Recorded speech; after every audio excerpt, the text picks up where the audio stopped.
Hello friends, स्वागत है आप सभी का एग्जाम प्लेटफॉर्म में। तो आज हम लोग इस वीडियो पे जानेंगे कि पीएच वैल्यू कैसे निकाला जाता है। एक ट्रिक के माध्यम से हम लोग सारे क्वेश्चन को इसमें सॉल्व करेंगे और पीएच वैल्यू क्या होता है इसके बारे में और इसका आविष्कार किसने किया, सारे इंपॉर्टेंट टर्म को आज हम लोग इस वीडियो पे देखेंगे। तो सबसे पहले आप लोग एग्जाम प्लेटफॉर्म पे नए हैं तो आप लोग एग्जाम प्लेटफॉर्म को जरूर सब्सक्राइब कर लें। तो आप लोग किसी भी सरकारी एग्जाम की तैयारी कर रहे हैं तो आपके लिए यह वीडियो बहुत ही ज़्यादा इम्पोर्टेंट है आपके एग्जाम की दृष्टिकोण से। तो सबसे पहले हम लोग जानेंगे कि पीएच स्केल आखिर क्या होता है। तो पीएच स्केल में आप लोग सबसे पहले देखेंगे कि उसमें 0 से लेके 14 तक का डिजिट आपको देखने के लिए मिलेगा और इसका जो है बीच में जो है आपका न्यूट्रल होता है, यानी कि उदासीन होता है, जो कि 7 होता है। जैसे ही हम लोग न्यूट्रल से 7 से हम लोग राइट साइड जाएंगे तो 7 के बाद 8, 9, 10, 11, 12, 13, 14 तक मिलेगा। उसके बाद लेफ्ट साइड जैसे हम लोग मूव करेंगे तो ऐसे आप लोगों को 7 के बाद 6, 5 ऐसे 0 तक मिलेगा। सिंपली है कि पीएच स्केल में आप लोगों को कहाँ तक डिजिट मिलेगा, 0 से लेके 14 तक। ऐसा क्वेश्चन भी आता है कि पीएच स्केल में कहाँ से कहाँ तक होता है, 0 से 16 तक या 0 से 20 तक या 7 से 14 तक। तो आप लोगों को सही ऑप्शन मतलब टिक करना है कि 0 से 14 तक होता है। उसके बाद देखिए क्या होता है, न्यूट्रल से जैसे ही हम लोग राइट साइड जाएंगे, राइट साइड जाने पे बेस का मात्रा क्या हो जाता है, क्वांटिटी बढ़ जाता है ऑटोमेटिक। उसके बाद जैसे ही लेफ्ट साइड ऐसे मूव करेंगे न्यूट्रल से तो आपका क्या हो जाता है, एसिड की मात्रा बढ़ती है। तो लेफ्ट साइड मतलब कि बायां साइड जाने पे आपका एसिड की मात्रा बढ़ेगा और दायां साइड जाने पे आपका क्या होगा, बेस की मात्रा यानी कि क्षार का मात्रा बढ़ेगा। और बीच में आपका जो 7 होता है ये क्या हो जाता है, न्यूट्रल होता है यानी कि उदासीन होता है। तो जिसका भी वैल्यू मान के चलिए कि 13 या 14 होगा तो वह क्या हो जाएगा, क्षार होगा। और जिसका भी 1 होगा, 2 होगा तो वह क्या हो जाएगा, अम्ल हो जाएगा। इस तरह से आप लोग याद कर सकते हैं। तो 7 आपका न्यूट्रल होता है, इसे आप लोग याद रखेंगे। उसके बाद क्वेश्चन है एक बहुत ही ज़्यादा इंपॉर्टेंट है कि आखिरकार पीएच स्केल का खोज यानी कि आविष्कार किसने किया। तो सोरेनसन नामक वैज्ञानिक ने पीएच स्केल का आविष्कार किया है। और कब किया है ये भी बहुत बार एग्जाम में पूछा जाता है कि 1909 ईस्वी में पीएच स्केल का आविष्कार किसने किया है, सोरेनसन ने किया। तो इस बार ग्रुप डी का एग्जाम में भी पूछा गया था कि पीएच का मतलब फुल फॉर्म क्या होता है। तो पीएच का फुल फॉर्म होता है पोटेंशियल ऑफ हाइड्रोजन यानी कि पावर ऑफ हाइड्रोजन, यानी इसका हिंदी मीनिंग जाने तो हम लोग हाइड्रोजन की शक्ति। यानी कि पीएच स्केल में जो है हाइड्रोजन पर ही सारी बात निर्भर रहती है। तो हाइड्रोजन के अणु किसी चीज में, हाइड्रोजन के अणु किसी चीज में उसकी अम्लीय या क्षारीय प्रकृति को तय करते हैं। तो सारे खेल हाइड्रोजन पर ही होता है। तो हाइड्रोजन के कारण ही कोई भी चीज अम्लीय होता है या क्षार होता है। जिसमें हाइड्रोजन की मात्रा अधिक होगी मतलब कि H+ आयन होगा तो वह अम्लीय हो जाएगा, जिसमें OH- रहेगा तो वह हो जाएगा आपका क्षारीय हो जाएगा। उसके बाद चलिए हम लोग ट्रिक के माध्यम से कुछ इंपॉर्टेंट जैसे कि समुद्री जल हुआ, रक्त हुआ, इन सारे को हम लोग ट्रिक के माध्यम से पीएच वैल्यू इसका ज्ञात करेंगे। जैसे यहाँ पे है समुद्र, यानी कि समुद्री जल का पीएच मान कितना होता है तो एग्जाम में पूछा जाता है। तो इसको यदि हम लोग ट्रिक से रिलेट करेंगे तो समुद्र जो है अक्सर जो है बहुत ही चौड़ा होता है। तो समुद्र आप लोग देखे होंगे, तो यदि नहीं भी देखे होंगे तो समुद्र अक्सर जो है बहुत ही चौड़ा होता है। तो इस तरह से रिलेट करेंगे तो चौड़ा से आपका 84 यानी कि 8.4 यानी कि 8.4 इसका पीएच वैल्यू होता है। उसके बाद है जल यानी कि वाटर।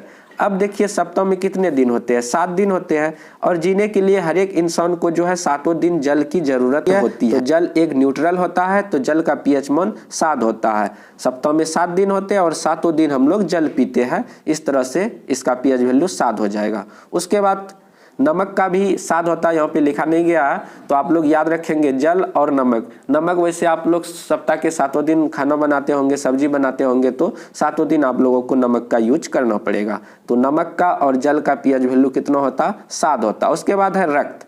रक्त का पीएच वैल्यू होता है 7.4 यानी कि सप्ताह में 7 दिन होता है तो आप लोग 4 दिन ब्लड डोनेट कर सकते हैं। तो इस तरह से आप लोग रिलेट कर सकते हैं।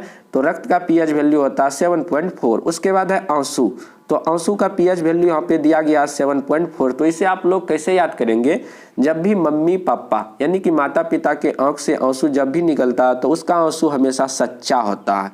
अब ये मत सोचिएगा कि हमारे गर्लफ्रेंड के आंख से आंसू निकल रहा था, उनका भी आंसू सच्चा होगा, ऐसा नहीं होगा। बट आपके माता पिता का आंख से जब भी आंसू निकले तो समझिए कि उनका आंसू क्या होगा, सच्चा होगा। तो सच्चा से रिलेट करेंगे 7.4 यानी कि 7.4 इसका राइट आंसर हो जाएगा आंसू का पीएच वैल्यू। उसके बाद है लार, उसके बाद है आपका लार, यहाँ पे लार होगा तो लार का पीएच वैल्यू हो जाएगा 6.5 से लेके 7.5। यानी कि इसको कैसे याद करेंगे, जब भी 65 या 75 साल के बूढ़े होते हैं तो ऑटोमेटिक जो है उनके बच्चे जैसा बिहेव होने लगते हैं और उनके मुंह से लार निकलने लगते हैं। तो लार का पीएच वैल्यू 65 या 75 साल के जो बूढ़े होते हैं उनसे लार निकलते हैं। तो 65 यानी कि 6.5 यानी कि 6.5 से लेके 7.5 होता है लार का पीएच वैल्यू। अब है दूध, अब दूध 6.4, बट अभी दूध का कीमत कम है, बट यदि 64 हो जाए, 64 रुपया पर केजी हो जाएगा या 64 रुपया लीटर हो जाएगा दूध, तो दूध वाले तो माले माल हो जाएगा। तो इसीलिए हम लोग को याद रखना है कि अब दूध का कीमत कितना कर देना है, 64 यानी कि 6.4 कर देना है। दूध का कीमत कितना, 6.4। उसके बाद है अम्लवर्षा, मुंह का पीएच मान और शरीर का पीएच मान। इसे हम लोग अच्छे से याद करेंगे। जैसे अम्लवर्षा का है, जब 6.5 से जब वर्षा होती है तो उसमें जब पीएच वैल्यू जब 6.5 से कम होने लगता है तो उसे हम लोग अम्ल वर्षा बोलते हैं। और मुंह का पीएच मान जब 5.5 से जब कम होता है तो मुंह में जो है दांत होता है उसमें जो है सड़न ऑटोमेटिक जो है चालू हो जाता है। तो मुंह का पीएच मान 5.5 से कम नहीं होना चाहिए। जब मुंह का पीएच मान 5.5 से कम हो जाता है दांत का सड़न ऑटोमेटिक चालू हो जाता है। उसके बाद शरीर का पीएच मान होता है शरीर का 7 से 7.8 यानी कि 7 से लेके 7.8 के बीच होता है। किसका, शरीर का जो पीएच वैल्यू होता है इनके बीच रहता है। तो 100 से शरीर होता है, 100 से 7 होता है, 100 से शरीर होता है, 100 से 7 होता है। तो शरीर का पीएच वैल्यू 7 से लेके 7.8 के बीच होता है। उसके बाद है मूत्र, इसको याद करने के लिए बहुत ही उम्दा ट्रिक है। जैसे मूत्र, कोई भी आदमी मूत्र यानी कि पेशाब करता है जब, तो आप लोग कहेंगे छी, ऐसे बोलेंगे छी। छी से हम लोग याद करेंगे, रिलेट करेंगे 6, मूत्र का पीएच वैल्यू 6। उसके बाद अगला है आपका शराब। तो शराब का पीएच वैल्यू कितना होता है, 2.8 होता है शराब का पीएच वैल्यू। तो इसे याद कैसे करेंगे, जैसे घर में आपके 8 बंदे हैं तो 8 बंदे यदि होंगे तो लगभग ऑटोमेटिक जो है हर एक के घर पे जो है 2 बंदे जो है शराब पीते ही होंगे।